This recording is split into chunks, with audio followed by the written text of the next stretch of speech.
I'm not a YouTuber. I'm a car professional that happens to be on YouTube, probably brooding ulcers and enough stress one day that it made me vomit. Dude, I gave up on that dream years ago because I'm not wealthy. And he said, maybe you shouldn't. I think it's honestly easier to become a billionaire than become an IndyCar driver. Legit. I had to drive it, a military turbine-powered Batmobile, off to a storage unit out in the countryside. And I texted the CEO and I said, respectfully, I don't think we should waste our time anymore. But then on messages, somehow he had my number from before I was like internet famous, leaving me messages like, yeah, man, I'm on my way. Something's gonna have to be done, man. Gonna have to blow up a building or wait for a bunch of them to line up and get them with one shot. I've seen so many bad things, you guys. I want to be somebody who makes a difference in the world and tells the truth. I'm not here just to dance and sing for the algorithm.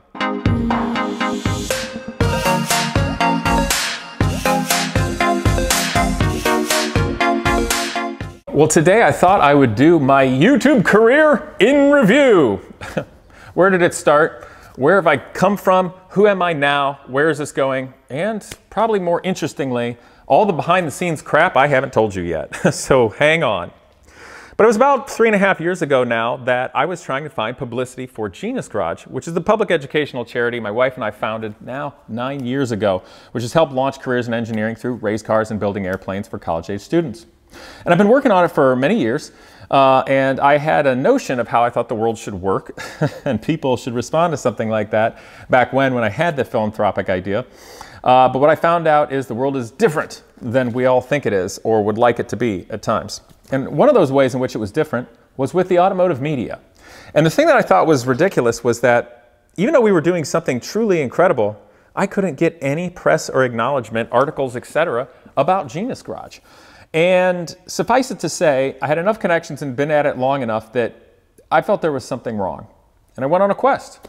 And one of the things that happened was that a student from my first year at Genius Garage connected me with Ed Bolian at VinWiki, which, to be honest, at the time I had never heard of that channel. It was, of course, VinWiki Car Stories, and at the time they were 300 and some thousand or 400,000 subscribers. And I got invited to go on there and tell a few stories. And a couple of them were going to be about Genius Garage. And that was my biggest motive. I just wanted the world to know about Genius Garage. So I told a few of my own and went on there. Now, one of the things I remember when I started doing YouTube or doing VinWiki stories is I watched a bunch of them that existed before I ever went on the show. And I thought to myself, you know, I'm going to have to think hard of how I'm going to have an entertaining story and make sure that I still have a career after this, because there's a lot of stories, of course, that are extravagant and wild, maybe a little dangerous, and even of some illegal things with cars. So naturally, I wanted to try to be a positive figure and represent things in a good way, and I think I've done that. But my first story was of my 1997 blue with white stripes Dodge Viper getting wrecked and all the trials and tribulations of that. And that one blew up, and I think right now it's about 2 million views, which is kind of interesting because that's also about the same number of views as the biggest one on my personal channel.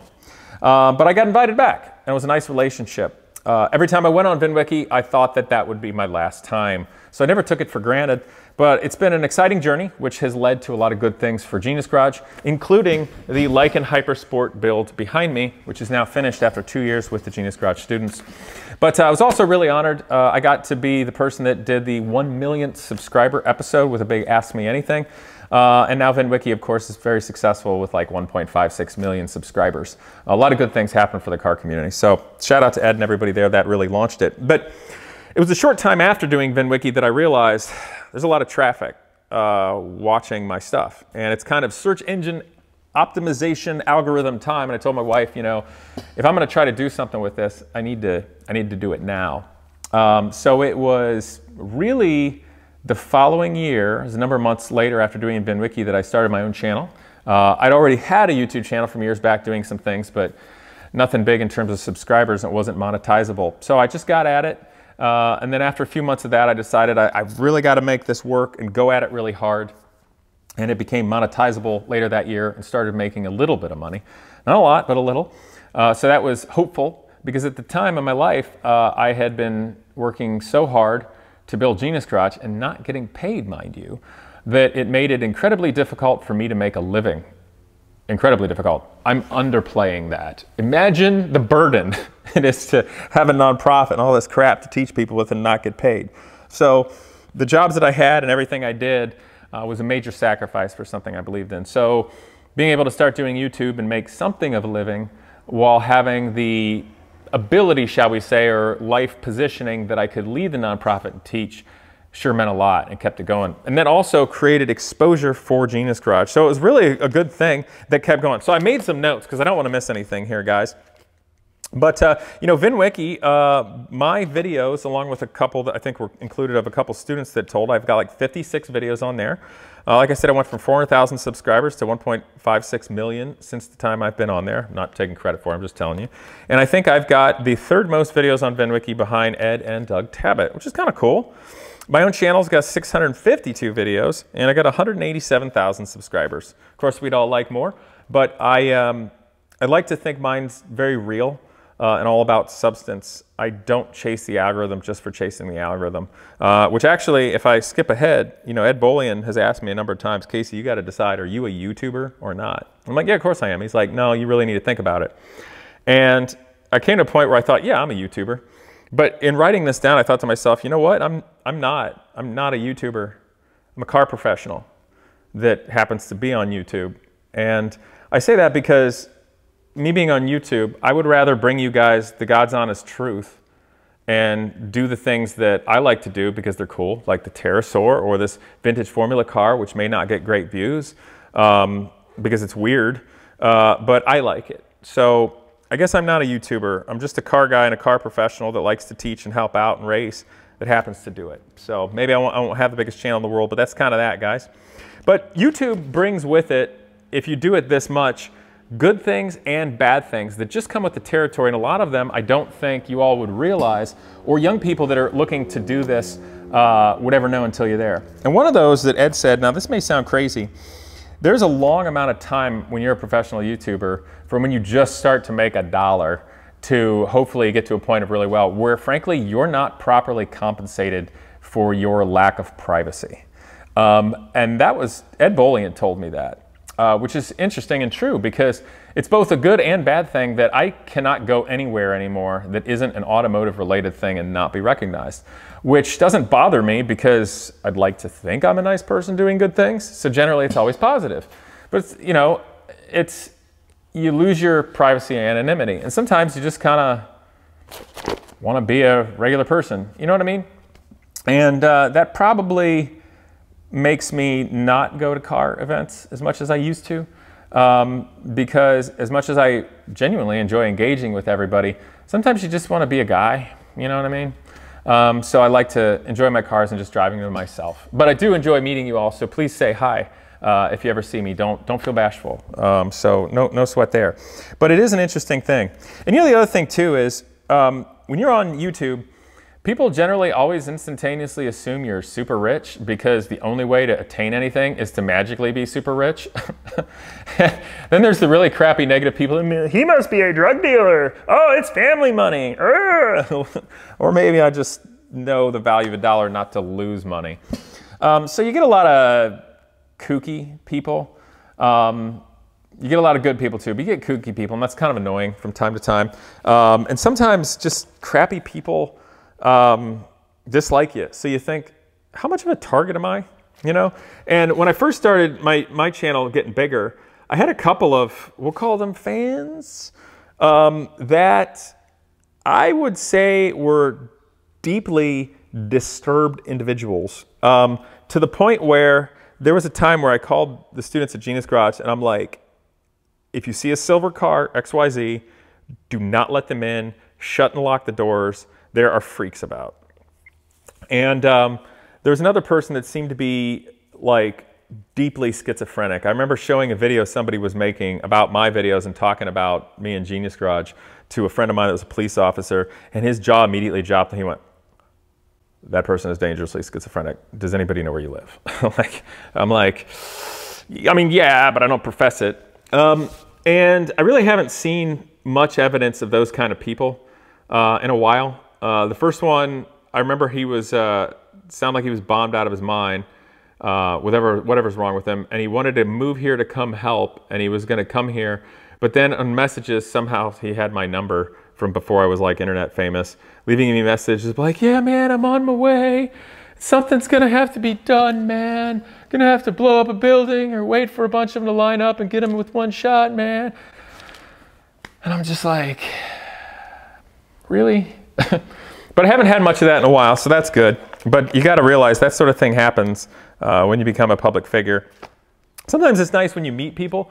They see what you're doing, maybe see your struggles, appreciate your cause like Genius Garage, and reach out to want to help. So to all those people, oh my gosh, it's meant the world. I did all this initially just to support and help Genius Garage because the world didn't seem to care or get it. Or I shouldn't say the world didn't care. The world cared, but all the people of power didn't, which I can get into. Oh, I got to make another note of people trying to screw us.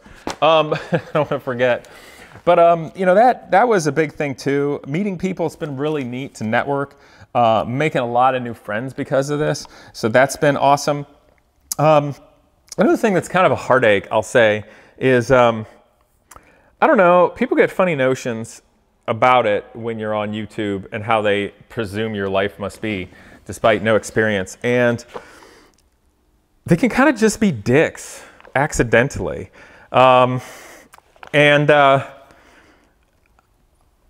It's sort of disappointing, and I think maybe that stems from the fact that most of the big automotive YouTubers are fake or super douchebags, and I think give car people a bad name, especially if you like exotic cars.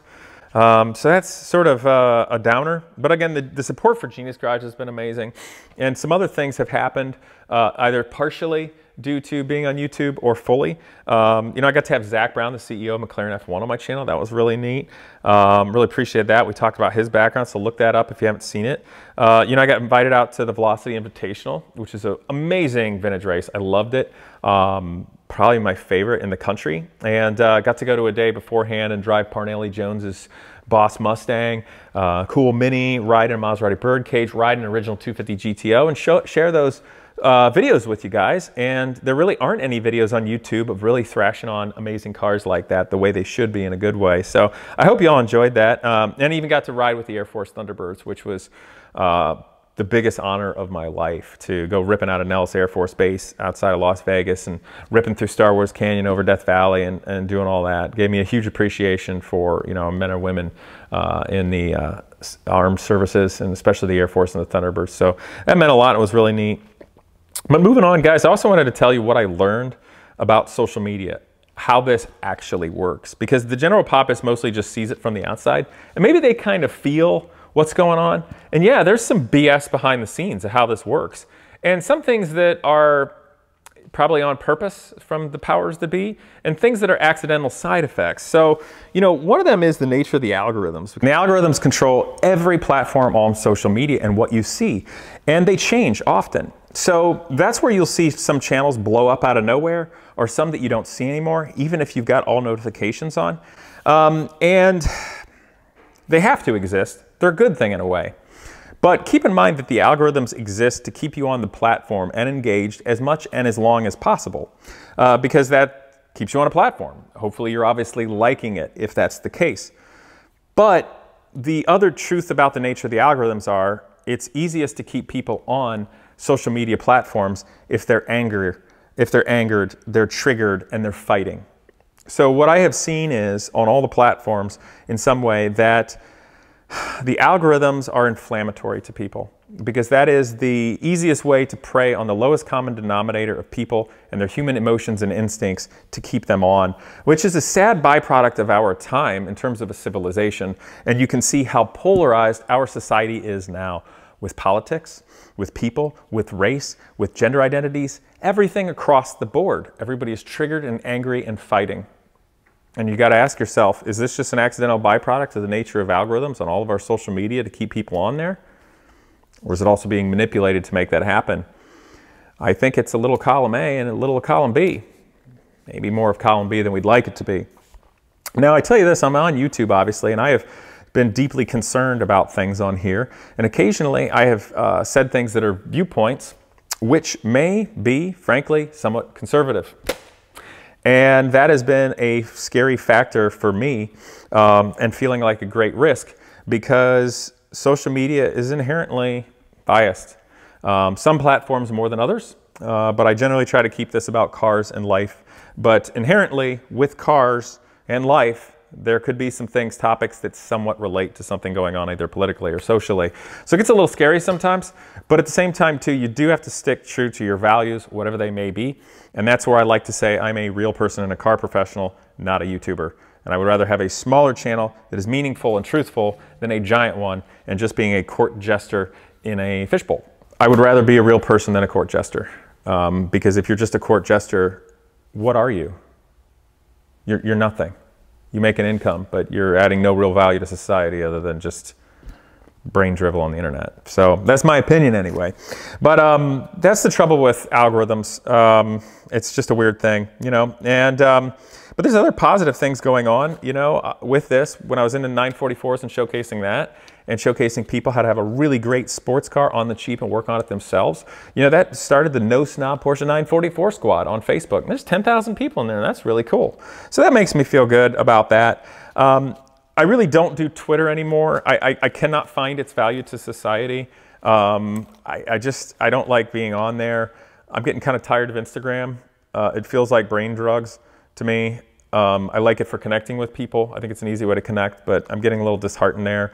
I won't do TikTok. I think it's absolute garbage for society, especially Western society. And I've heard that basically they promote all the stuff that's stupid in Western society. But then like countries, right here it's Chinese based, they'll promote actual science and learning and good things because they're playing a slow game that's big. And if you think I'm crazy, I'm not. But that's how this stuff works. And you just wish that the social media platforms, especially United States based, were like, hey, why don't we bolster our civilization in a positive way to make people actually come together, not fight, and like good things for the environment in the future and science and learning? Because they could, but at the end of the day, they want to make money. So if you're fighting it on the system, they can sell more ads. Sorry. So, but behind the scenes, so I thought I'd tell you guys a bunch of things here. That's kind of the bad stuff of the things that I've faced, which might shock some of you. And at the end, just finish up with some really good things and where I'm going. So, one, I'll start here. So the King Zero, awesome build. I know a lot of you guys love it. Why am I not working on it? Two reasons.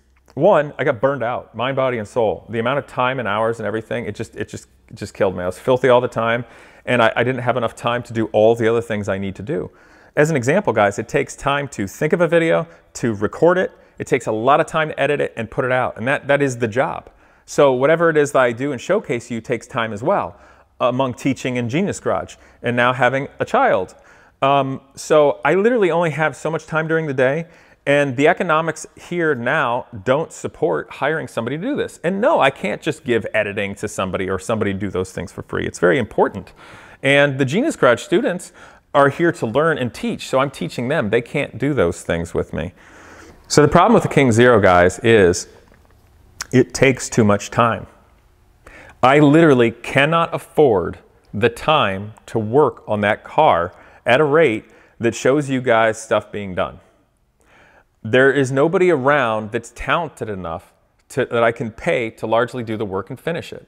It's also not a Genius Garage project, so I'm not putting the students on it, and no offense to the student, they're not talented enough to work on it. That's high-level craftsmanship stuff. So the trouble is, it's going to have to be a long burn project, guys, and I'm going to work on it when I'm able, and I have not been able to in a while. So that's the sad truth there, but I can't afford to work on it. I'm not getting paid to do it, and it's too much time. I won't be able to make a living, and just doing that one build does not support this channel and everything else I'm doing in life to make a living. So that's the trouble, guys, which I think is the trouble every real person faces doing their dream builds in life. So I hope you guys can relate, because I'm not just like a magic thing in this magic fishbowl where there's magic money just allowing me to do things and I'm totally repeatable. It's just me, guys. So just keep that in mind. You know, the other thing with Genius Garage I gotta be honest, there's a hell of a lot of heartaches. A lot of heartaches with it. You know, the Lycan behind me, this has been 2 years, over 2 years in the making to finish it, and its final chapter is coming right up. So I got 2 more videos on it, 1 more VinWiki video, and then that's it. Dunzo. Big bombshell, cool things at the end, and that's it. But this car and this build have given me far more stress than I want to admit. Probably brooding ulcers. And enough stress one day that it made me vomit. And I didn't vomit flying in an F-16 for an hour and a half, pulling G's. So that's no small feat. You know, the Lycan's been cool for Genius Garage. It's gotten some exposure. It's been good for all the students that were part of it and helped launch their careers and their experience. And that is fantastic on their resume and expose that. You know, frankly, it was good on VinWiki. It was good for the channel there. And Ed Bolian sold the body to Genius Garage. He did not give it to Genius Garage, like some people seem to think. That's no way negative. He is a business person, and Genius Garage purchased it to do the build. But the thing you guys got to realize is, for 2 years of my life, that car has been my responsibility at the end of the day with Genius Garage. I don't get paid, okay? That statement, I don't get paid, is literal. I don't get paid, okay? And at the end of the day, if that car translates to money, the money goes to Genius Garage, which is a nonprofit where I don't get paid. I do it to teach. So if and when that day comes, it will help build the program and be a great thing, and that's why I did it. But for 2 years, that thing has been a massive amount of responsibility, time, and ulcers for me that I look forward to the day where I no longer have that responsibility. Love the car, think W Motors is cool, had a great time with the students, but it was an absurd amount of stress. And there's been many times where I thought / wished that I never took it on or dreamed of it. Nothing negative toward the students, the cars, Ed, VinWiki, or W Motors, but just I'm definitely getting the raw end of the deal, hopefully for the betterment of Genius Garage. And I hope you guys understand why I do this for students, because the reason I did this Genius Garage back when is because I had a crappy college experience. No mentors, no help, no guides. I think the American educational system is completely broken, and somebody's got to be the change you want to see in the world, and that's what I've done. So that's why I fought, but it's been tough. You know, another thing, the Turbine Batmobile, guys. I know a lot of you guys wonder where that went. There was a little bit of a controversy going on with the dealership in Genius Garage, so I'll just tell you what happened. When the Batmobile came back here, it was on my channel, I don't own it. I built that thing a decade ago. It's gone, sold it. Somebody else owns it, private owner. And they sent it back here to sell it. And they said that a portion of money or whatever would go to Genius Garage if I sold it for X. Well, it's a super wealthy guy that owns it. And his right-hand man was telling me what to do. And they didn't want to be realistic about what to sell it for price-wise, in my opinion. So it made it hard to sell it. And then what happened was a friend of mine down in Columbus, Ohio, who's a police officer, really nice guy, mentor and all, expressed interest in helping with Genius Garage. I said, I tell you what, if you find a place in Columbus to do a Genius Garage, I will send a car down there and we'll figure out how to get tools and everything so you can lead a Genius Garage there. And I thought, this is great. I was so excited. In fact, we sent the yellow IMSA Corvette down to Columbus to kick off the Columbus Genius Garage.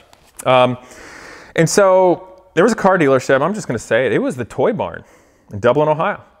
Met with the owner, knew that guy, and they volunteered to give space in another building they had for the car, for the tools, so Genius Garage could be there. Obviously, they get to write it off. So that was that, and that's what happened. But they also wanted to have the Turbine Batmobile down there to display. And so the deal was, you guys sell the Batmobile and represent it. It's on display. That's great for you. You get good publicity. And you're going to give space for Genius Garage. Well, how do you think that actually played out? So this is one of the lessons I learned about life and people. I'm trying to build something philanthropic. Most people don't give a rat's ass about being philanthropic, okay?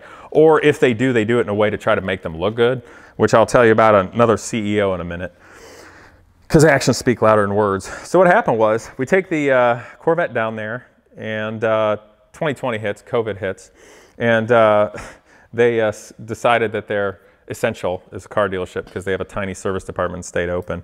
But I didn't talk to them for a while. And then all of a sudden, after a relatively short time, they called me up and said, oh, we can't sell the Batmobile, come pick it up, and also get the Corvette out of here. We don't want to do Genius Garage. And I'm like, what? I was pissed.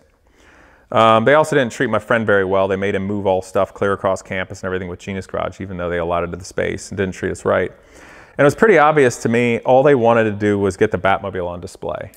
Screw everybody else.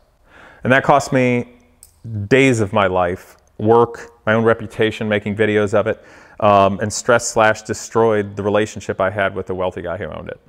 Because thousands of dollars had to be paid to ship the Turbine Batmobile down to the Toy Barn. And then they just kicked it out when they were done showing it off to people. And there's YouTube videos of them showing it off to people, having people sit in it, even though it was a relatively dangerous car with a military turbine engine in it and oxygen and propane and jet fuel and oils and everything else and real switches to do it. But no, let's just put it on display because screw the people that own it and you. The other thing that's funny is, so they had it for sale on their website. I never really told their salesman about it because I came to find out they can't even legally sell it. They didn't have the title. They didn't own it. It's consignment. You can't do that in Ohio. I hear it's a $15,000 fine. I don't know if it ever happened, but I was so disappointed. There was nothing I could do at the end to get it out of there. And then I made a video without talking about anything, and the owner was so pissed off and freaking out that I talked about it. Well, you shouldn't have screwed over a nonprofit in me.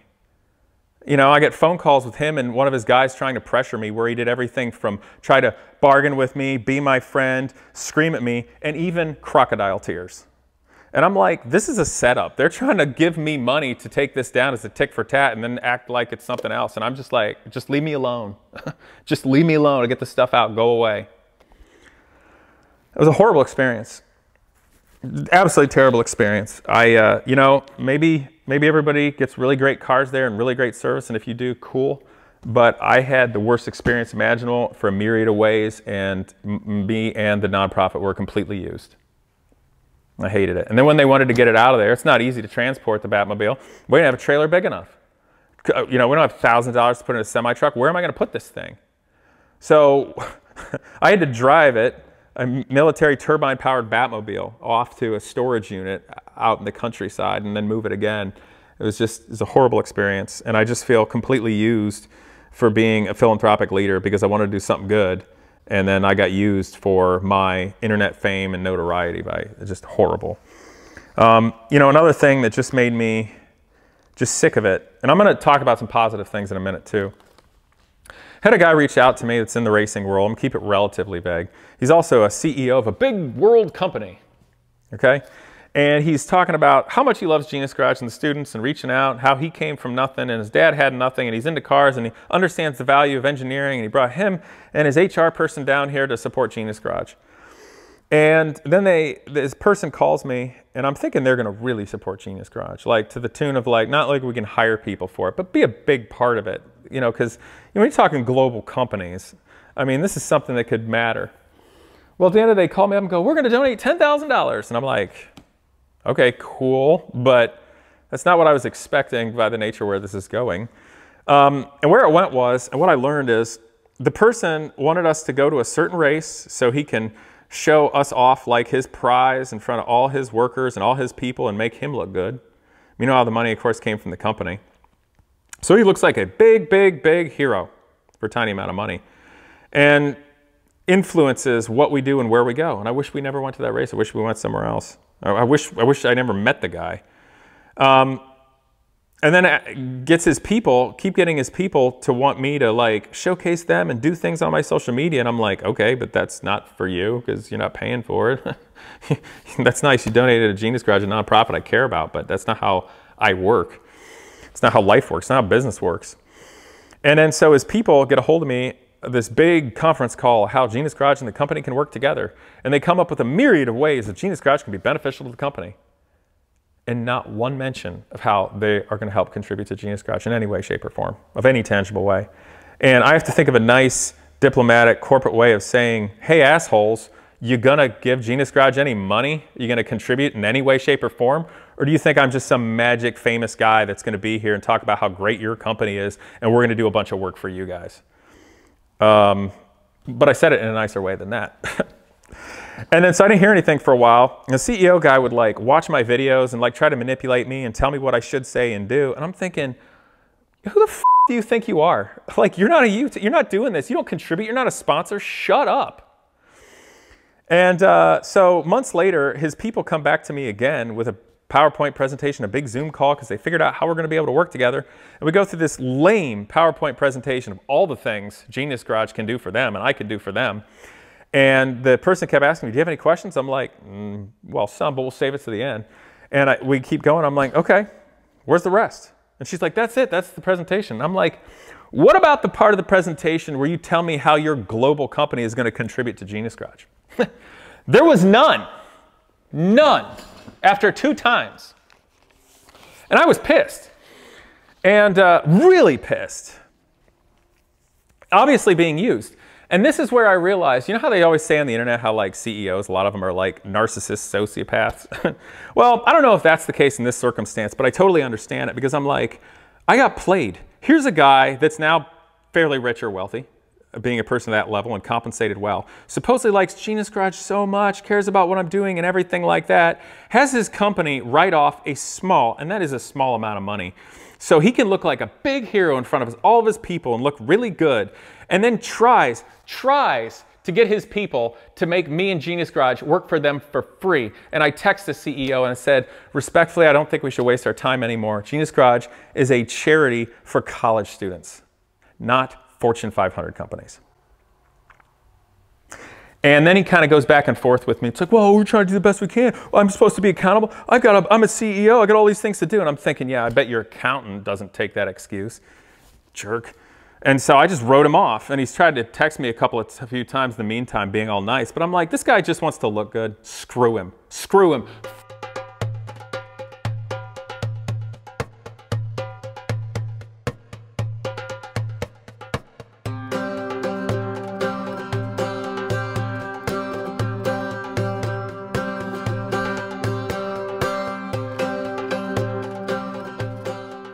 You know, I think I got to move on from that. Like, it's like if you're building a nonprofit for the right reasons because you care and you're trying to help people, it's sort of like putting yourself out there when you're dating, like to fall in love and find the person you're going to be with. Because you know what? You're going to get your heart broken because you're going to put yourself out there to do something positive and have a relationship. And there's going to be shitty people that screw you in a relationship. And the same thing happens with a nonprofit. But the thing about a nonprofit is it's different.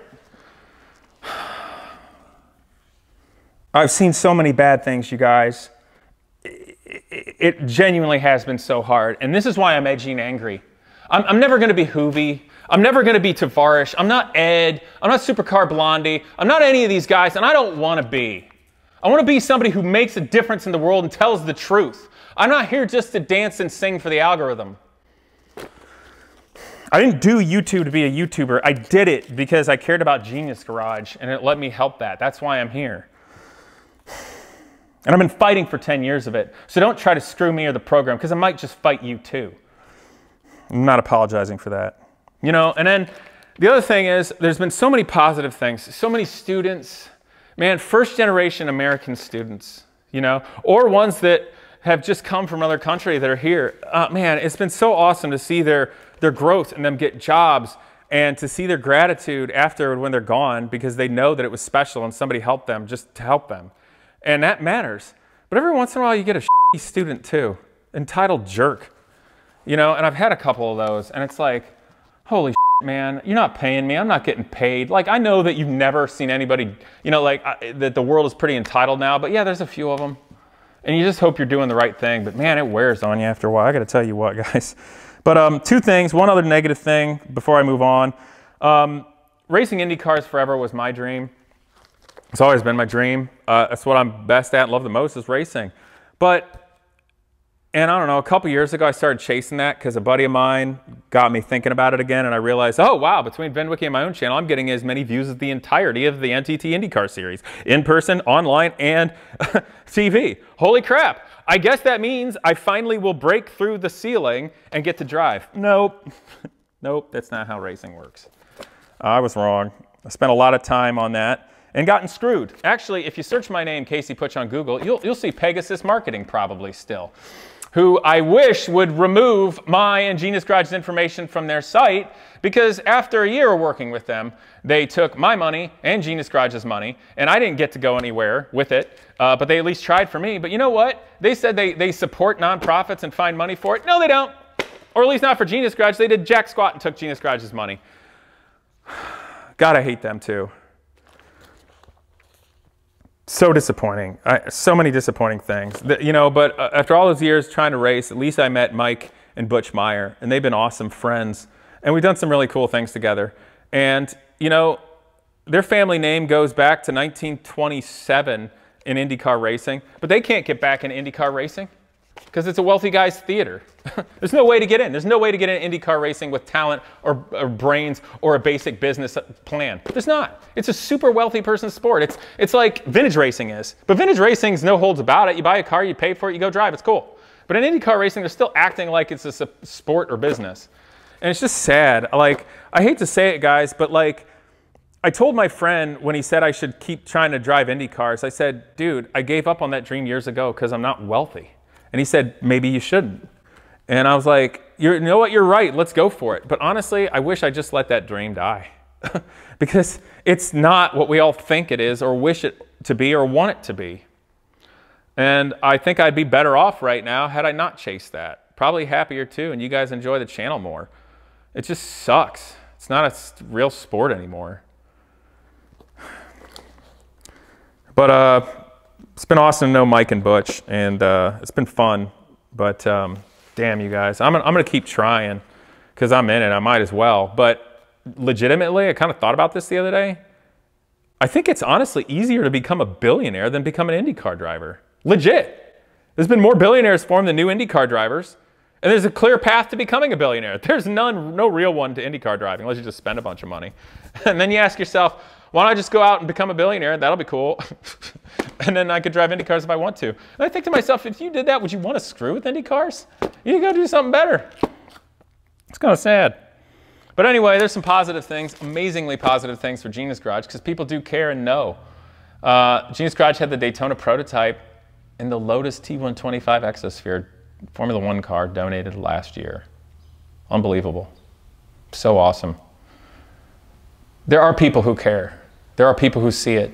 And there are people that don't give a shit about a write-off. They don't care about any publicity or notoriety for themselves. The people that were behind the Lotus Formula One car, they don't want their name on anything. I know for a fact they didn't give a crap about a write-off.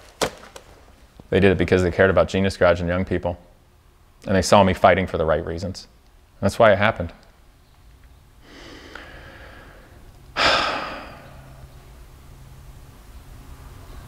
So I keep fighting for the people like that who care, that want the world to be better, but can't on their own. They want to empower somebody who can. And for the students that matters. But damn, guys, it's been hard.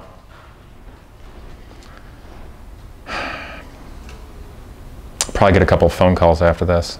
Just tired of it.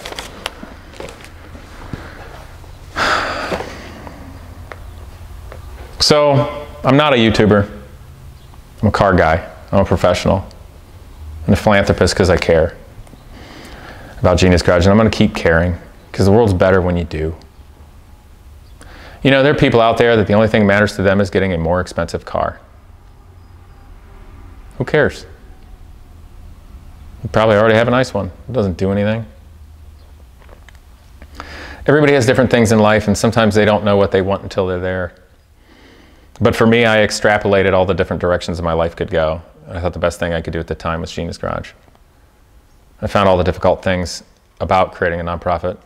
I found all the way they're manipulated and used by people. But I found all the way they can be good. Had I gone down this road, if I knew it was this hard when I started,